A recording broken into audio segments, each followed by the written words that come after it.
Mis amigos, muy buenos días. El año pasado, en verano, un sumergible Titán implosionó, no muy lejos de los restos del Titanic que pretendía ir a explorar. Murieron 5 personas en esa ocasión. Hoy, los guardacostas estadounidenses que investigan esta historia publicaron imágenes y compartieron cierta información sobre el Titán y su funcionamiento, y luego potencialmente cómo ocurrieron las cosas. Así que les cuento.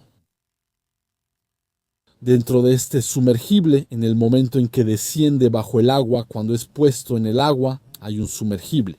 Por cierto, la diferencia es que un submarino es un vehículo completamente autónomo.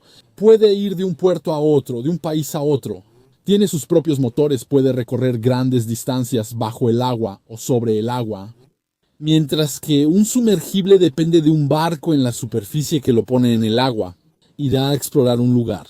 Tiene pequeños motores que le permiten moverse un poco, pero no podrá ir muy lejos. Y luego después sube de nuevo y es recuperado. El Titán es un sumergible fabricado por Ocean Gate, la compañía que fue fundada por 2 personas. Una de ellas es Stockton Rush. Stockton Rush falleció en la implosión porque él pilotaba esa nave. Debo decir en su memoria que de todas formas era alguien que creía en su proyecto, porque él habría sido tu director ejecutivo típico. Él estaría en la superficie, en el Polar Prince. El barco madre de esta expedición es 501. Dentro del submarino habríamos tenido a un jovar, un becario, un estudiante mal pagado, ¿no es así? Es mucho más fácil de manejar un acuerdo amistoso con las familias, darles un cheque de compensación, que te encuentres en una pesadilla como la que les voy a describir. Entonces decía que Stockton es alguien que estudió en Princeton, una universidad sumamente prestigiosa. Hizo una maestría en administración en Berkeley, en California. Trabajó en McDonnell Douglas en la sección militar. Era ingeniero de pruebas, no era piloto. Siempre quiso convertirse en piloto de aerolínea, pero su vista le impedía obtener el certificado de clase 1, sus almas absolutamente necesarias para este tipo de actividad. Entonces, como decía, fueron puestos en el agua. Ese día estaba el señor Stockton, había un francés que servía de guía, ¿verdad? De hecho, lo llamaban señor Titanic en el medio, el señor Narcolet. Y había tres clientes. Tenemos a un tipo que vive en Dubái, un hombre de negocios, y luego tenemos a un tipo de origen indio, británico, de origen indio, con su hijo de 19 años. De hecho era el día del padre. Y luego el hijo quería venir, pero en realidad no quería venir.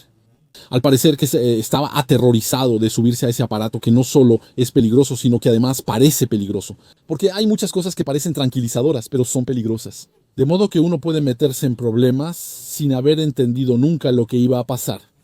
¿No es el caso de este sumergible? Desde el principio parece muy improvisado, parece sumamente inquietante. Conozco a muchas personas que se habrían negado a sumergirse en un aparato así.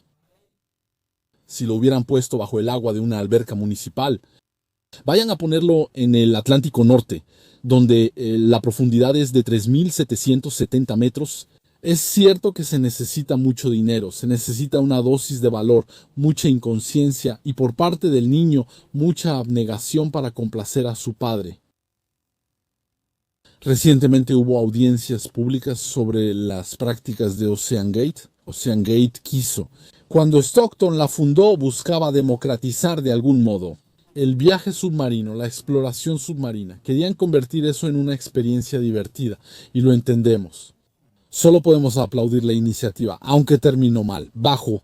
Él quiso comprar un submarino al principio, pero no hay muchos submarinos, incluso teniendo el dinero sobre la mesa. ¿Dónde está? ¿Dónde vas a comprar un submarino? Entonces él decidió construir el suyo propio. En un momento dado, en 2007, cuando Steve Fossett falleció, él quiso comprar su sumergible. La familia no quería vender, además ese sumergible no cumplía con las especificaciones de Ocean Gate. ¿Por qué? Porque el sumergible de Fossett solo era para una persona. Existe un sumergible donde estuvo James Cameron y solo cabe una persona. Una esfera de acero de 6.5 centímetros de grosor. Puedes ir al lugar más profundo de la Tierra, la fosa de las Marianas, si quieres. Pero por dentro es extremadamente pequeño, estrecho. Se necesita un piloto y luego lo hacemos entrar, lo ayudamos.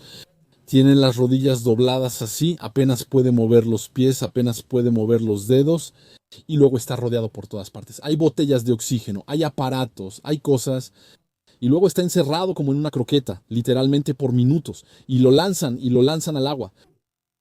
Psicológicamente es extremadamente difícil estar en un lugar así, imaginando que los ruidos, el ambiente extremadamente amenazante, ¿no es así? Puede hacer que una experiencia así sea extremadamente aterradora, como sucedió con el Titán. Entonces, en los documentos que salieron, planos, documentos de análisis, todo eso que fue proporcionado por la Guardia Costera de Estados Unidos, decía, bueno, aprendemos un poco más sobre la fabricación del Titán. El Titán, según las especificaciones, debía poder llevar a varias personas. Entonces, por esa razón, la forma esférica, que generalmente es la forma más sólida y la más recomendada para este tipo de objeto, pues no pudo ser utilizada. Entonces, eligieron un cilindro que es más fácil y menos costoso de fabricar y ofrece más volumen en el interior. Y por eso el Titán tenía forma cilíndrica. Entonces, vamos a notar el toque de Stockton Roach, vamos a notar al piloto de avión, vamos a notar al técnico de avión ahí dentro, con a veces ciertas faltas completamente incomprensibles. Les doy un ejemplo. Hay una historia que se mencionó durante las audiencias, donde hubo una falta de seguridad absolutamente aterradora. Es que, ya saben, el Titán tenemos un cilindro y una especie de cúpula.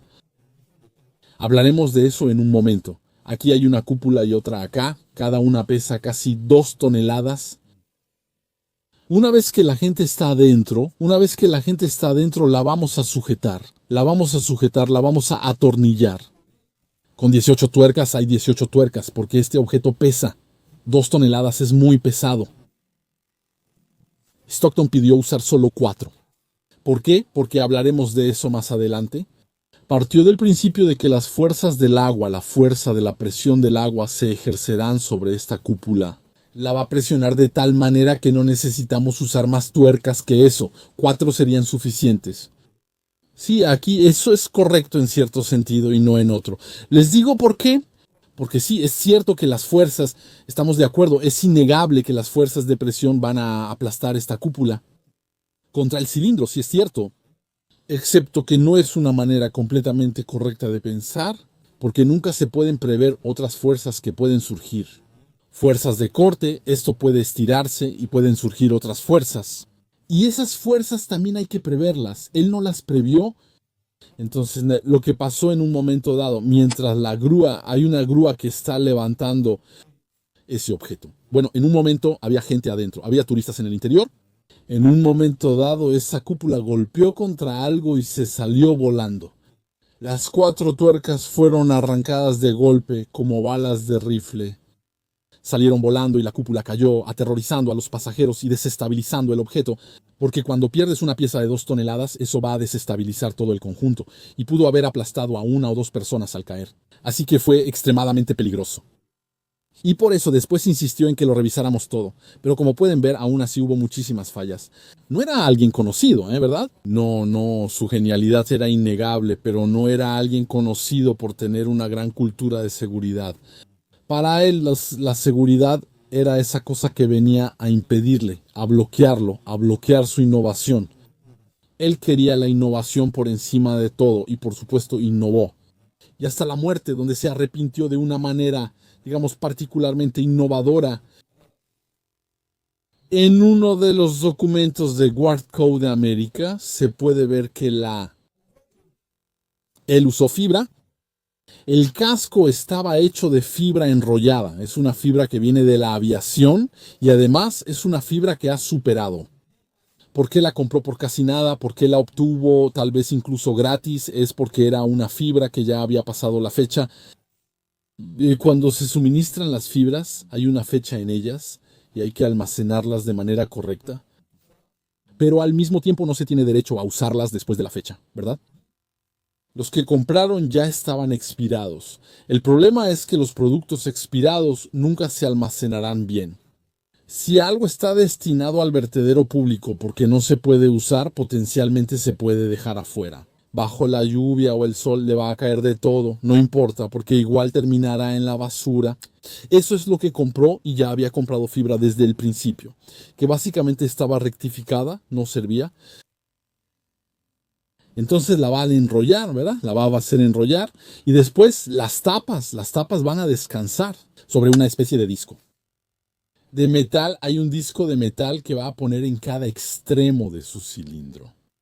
Entonces, ¿cómo se fija un disco, ¿no? Un disco de metal? ¿Cómo lo pegas? Dije la palabra ¿cómo lo pegas? A la fibra de carbono. Espero no haber dicho fibra óptica antes. Es fibra de carbono, por supuesto. Si dije fibra óptica, por favor, solo corríjanme. Entonces, ¿cómo la pega? El documento de la Guardia Costera nos dice que usó pegamento. ¿De qué tipo? No de tipo. El pegamento 93, 94, 9394 es ese pegamento. Qué curioso. Vemos a los muchachos extendiéndolo, los vemos extendiéndolo con la espátula. Todo eso solo para intentar obtener una capa. Claramente no usan láser. Intentar obtener la capa más limpia, la más bonita posible, para poder instalar el metal contra la fibra óptica, el pegamento en cuestión. Gracias a quienes apoyan el canal, ¿verdad? Técnicos, pilotos, gente que apoya el canal en Patreon. Aquí está hecha en dos partes, está hecha en dos partes. Si alguien busca su pegamento, vamos a mi casa. Es un pegamento hecho en. Hay dos elementos que hay que mezclar para fabricarla. Y de hecho, si miran bien ahí, ven que es esa, es la 9394. Miren, 9394. También está escrito aquí, ¿verdad? Entonces esto es nuestro pegamento. Ahora, no lo voy a abrir en el coche porque ven los pictogramas que hay atrás. Son bastante preocupantes, ¿verdad? Entonces, este pegamento es el que se usó. Si quieren que hagamos experimentos con esto, no hay problema. Solo sugieran algo y estoy listo para hacer experimentos con ello. Lo único que no pueden pedirme es ir bajo el agua al Titanic. Pero por lo demás, podemos jugar con esto si quieren y luego podemos hacer experimentos. Solo necesitamos un pedazo de fibra de carbono, un pedazo, un trozo de acero, intentar pegarlo, ver un poco cómo aguanta, todo eso. ¿Por qué no? Podemos hacer esto, pero es justo lo que se usó para el Titán. Ahora, si ves este pegamento, dice Aero, hecho de pegamento también para la aviación, dice Aero. Entonces el problema es que tenemos un pegamento. Ok, está hecha originalmente para la aviación, así que está certificada para la aviación. ¿Cómo va a reaccionar bajo el agua? ¿Cómo va a reaccionar bajo el agua? ¿Cómo va a reaccionar a presiones altas? ¿Cómo va a reaccionar al agua salada? Ese es el problema. Entonces, solo me lo imagino así. Si yo tuviera que fabricar un dron submarino, lo habría aceptado sin problema. Le habría dicho, sí, bueno, ahí está, funciona bien. En aviación, para una aplicación marina, no veo mucho el problema si yo fabricara un dron submarino. Pero como tenemos un vehículo que debe llevar humanos dentro, ahí hay que tener cuidado, ahí se vuelve delicado. Él usó ese pegamento. Ah, no, entonces, en su lógica está, él está muerto. Pero podemos imaginar, dependiendo de las tonterías que hizo antes, él imaginó esto. También dijimos, voy a hacer una sección, tomo este pedazo, fíjense bien lo que voy a tomar, voy a dibujar en grande esto, ven esto. Ahí donde el metal se encuentra con la fibra óptica, vamos a dibujar eso, miren. Entonces voy a poner una ranura así en metal, ¿ok? Eso. Y adentro deslizamos, como pueden ver en los videos de la construcción, deslizamos en el interior, deslizamos eso, ese es el muro o la pared del sumergible. No es cierto que se mueve así, que está hecha de fibra de carbono incrustada en una matriz. Y el pegamento del que les hablo, ¿dónde está? El pegamento del que les hablo, que acabo de mostrarles, ¿dónde está? Pues el pegamento está aquí, se los muestro. El pegamento está aquí. Lo que muestro en rojo, eso es el pegamento, ¿de acuerdo? Y la cúpula después, la cúpula de acero de 2 toneladas o más bien de titanio, ella sigue así, sigue por ahí, sigue de este lado y hace esto, ¿verdad? ¿Ves el asunto? Solo quiero que quede claro, es importante. Ahora, el pegamento va a funcionar aquí. ¿Cómo va a funcionar este pegamento? ¿Va a funcionar en compresión? ¿Puede funcionar en corte? No, no realmente, no puede funcionar en corte porque fue astuto. Entonces, este pegamento puede funcionar en compresión, tiene una muy buena resistencia a la compresión. Eso significa que se puede comprimir o comprimir las piezas pegadas juntas, así sin que el pegamento se desintegre, se degrade, se desprenda o algo así. Entonces, eso es posible. También podemos hacer que trabaje en corte. Eso significa que son dos piezas pegadas. El corte es la fuerza que tiende a separarlas así. Entonces el pegamento funciona muy bien en corte. El pegamento y los pegamentos en general no funcionan bien bajo tensión. Es que si hacemos esto y creamos una fuerza que tiende a hacer esto, la línea resiste, por supuesto, a la tensión como todos los pegamentos, pero dentro de cierto límite. Si abusamos, vamos a poder separarla. Y lo peor es que para todos los pegamentos, ¿no? Si les doy dos objetos pegados así, generalmente no los van a tomar de esta manera. Miren, supongamos que les doy estas dos cosas, estos dos objetos, supongamos que los pego aquí y hago esto. ¿Cómo los separarán? No harán esto, harán esto. Mírenme. Esto es para generar separación y tensión en ese punto. Hasta que se separen. ¿Ven el asunto? Les voy a mostrar algo. Para el señor Stockton solo hay fuerzas de compresión, pero eso no es cierto. Les muestro el submarino. Está aplastado, ¿verdad? Está aplastado por la presión. Está aplastado por la presión que viene de ambos lados y también está aplastado por la presión que viene lateralmente. Así. Está aplastado así. Entonces el problema cuando tenemos un aplastamiento de este tipo es que probablemente debieron haber tenido. Les voy a contar algo. Detalles que sugieren que eso podría pasar. Imaginemos que tenemos esto y que en algún momento la pared empieza a ceder. Noten el ángulo aquí, lo que hace comparar este ángulo con ese.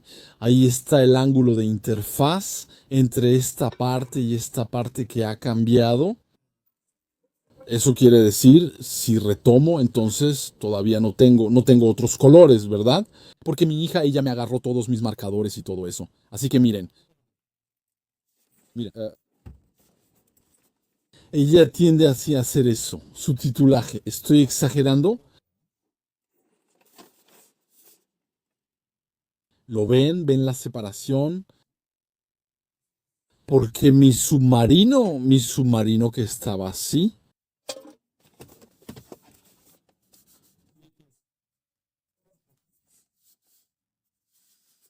ahora empezamos a hacer esto,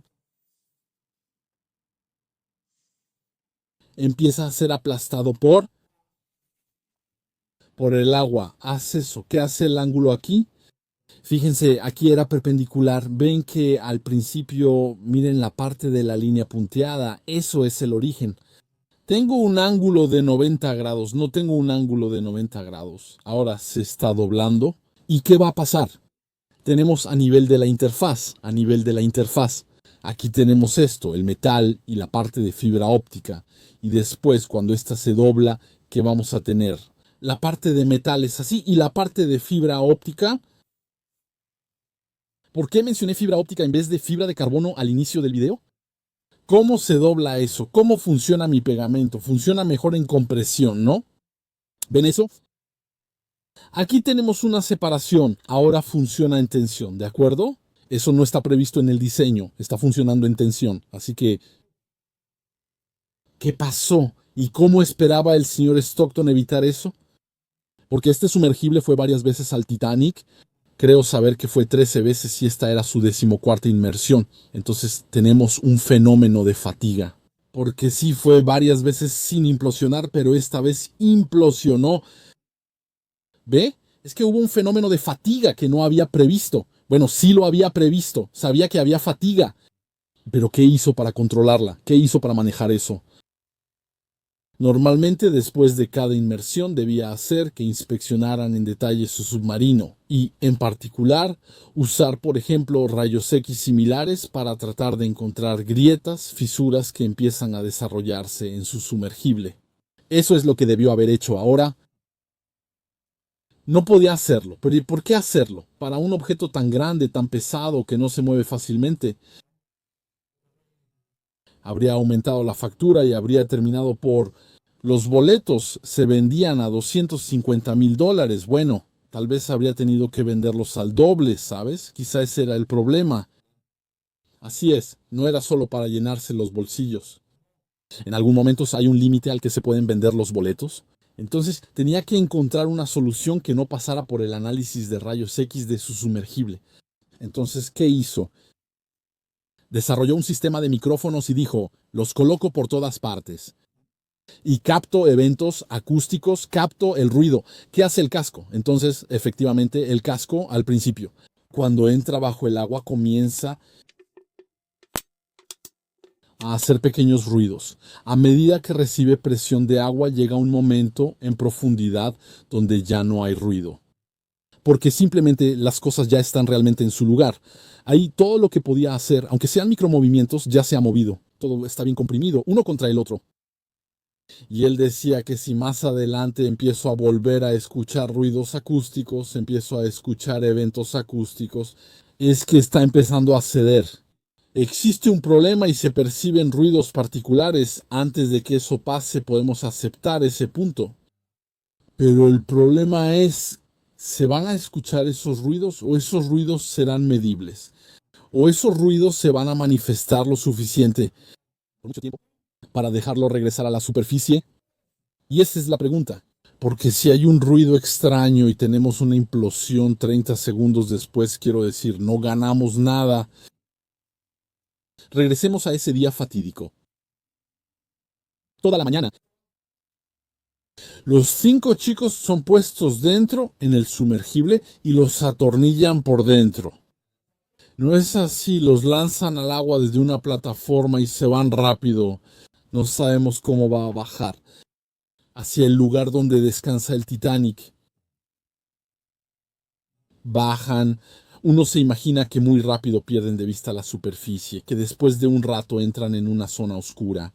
Es como estar en café, ¿verdad? Muy oscuro. Y luego están pegados unos a otros, es bastante pequeño, es bastante estrecho como lugar, especialmente cuando hay muchos. Algunos lo describen como la parte trasera de una camioneta pequeña con alfombra y sin asientos. Así que imagina una pequeña camioneta, 5 tipos adentro, las piernas cruzadas, hombro con hombro, todo eso. Y luego bajan, él les pone un poco de música, ¿no es así? Para distraerlos un poco, tratar de relajarlos. Entonces yo puedo entender, después de un día de trabajo, uno puede encontrar lo difícil o algo así, uno puede encontrar relajación en la música. Excepto que cuando estás a 2000 metros de profundidad en el Atlántico Norte, dudo que la música vaya a hacer algo. Al estrés, eso es. Entonces ellos descienden y luego en algún momento están ahí, intercambian, entonces con la superficie regularmente. Y en algún momento va a surgir un problema. Este problema surge a unos 3.400 metros y un poco más. Hay un mega problema.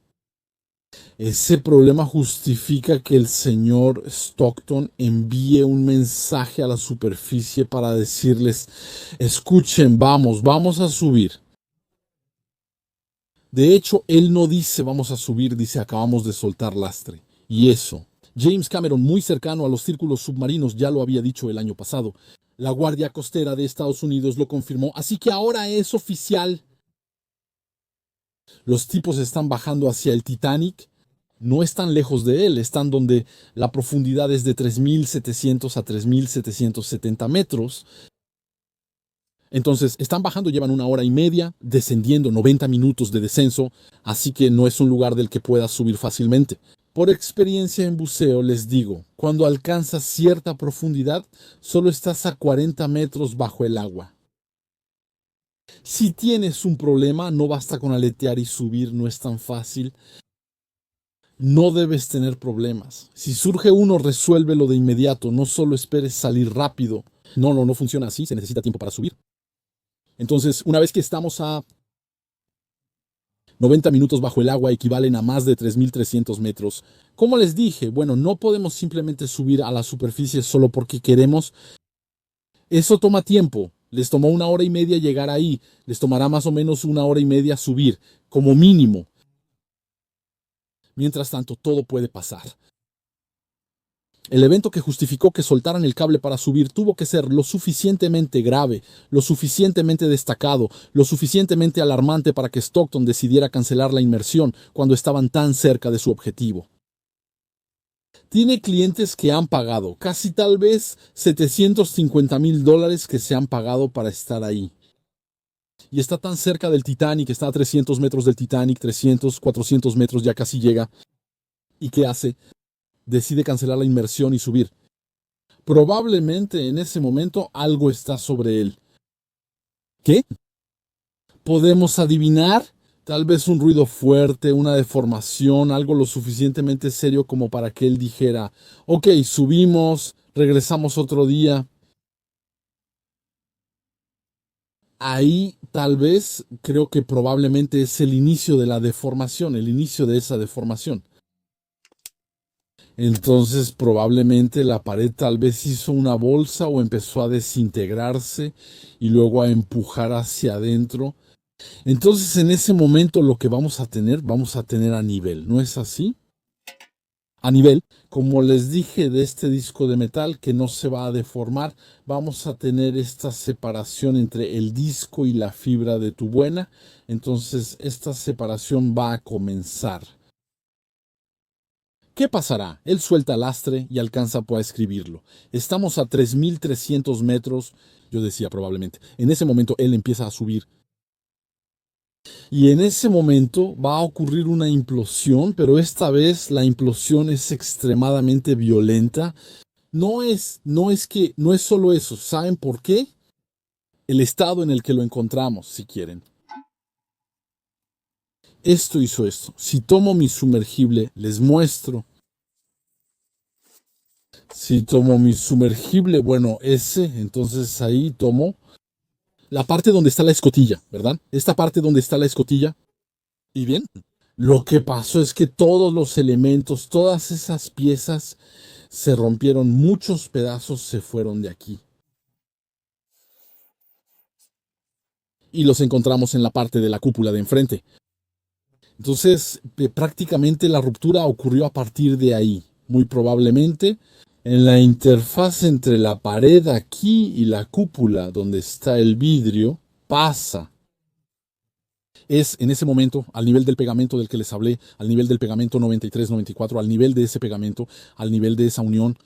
Es ahí donde se dio. Es sorprendente que haya cedido estando en compresión. Entonces probablemente hubo inicialmente una deformación. Esa deformación hace que... Esa deformación provocó que alguna de esas paredes hiciera esto. ¿Ven? Exageré. No era tan puntiagudo, quizás solo de 2 o 3 centímetros. Pero al mismo tiempo esa deformación hace que ahora, esta vez, trabajemos así. Eso significa esta pared ahora tiende a empezar a separarse de este lugar donde hay pegamento y el agua va a entrar de inmediato. ¿De acuerdo? Pero el submarino no se hunde ahí. Tal vez ya empezó a entrar agua, ¿no? Así que el agua entra, ya sea a 300, 3.000 o 3.300 metros, siempre hay mucha presión. Ya sea que entra bajo presión o se filtra porque la presión se ha roto. Cuando el agua pasa a través de los huecos, así y ahí, tal vez solo se escurra o caigan gotas dentro o algo así. No necesariamente se inundó el submarino, porque si hubiera pasado no habría implosionado. Eso significa que si el submarino se hubiera llenado de agua rápidamente, o incluso en 2-3 minutos, o incluso en 3 segundos, no importa, no habría implosionado, porque el hecho de que estuviera lleno de agua por dentro lo habría protegido de la implosión. Las presiones exterior e interior se habrían igualado. Y entonces habríamos encontrado el submarino posado sobre la arena con 5 tipos adentro, pero no habría implosionado. Excepto que aquí tenemos una verdadera implosión, lo que prueba que el submarino no estaba inundado de manera significativa, ¿de acuerdo? Entonces, lo que pasó es que, y eso está demostrado por los videos que vemos, Vemos que la parte aquí tenemos el agua que empezó. Tal vez deba hacer otro dibujo porque el que tengo está muy recargado, ¿no crees? Miren. Tenemos otro submarino, digamos. Hago esto.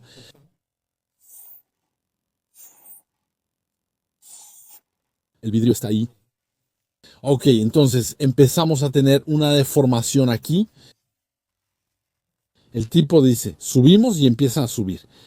En ese momento tenemos una ruptura en este nivel aquí y en ese nivel allá, alrededor de esta zona de conexión. Con esta cúpula los pedazos aquí empiezan a desprenderse y eso sucede en una fracción de segundo.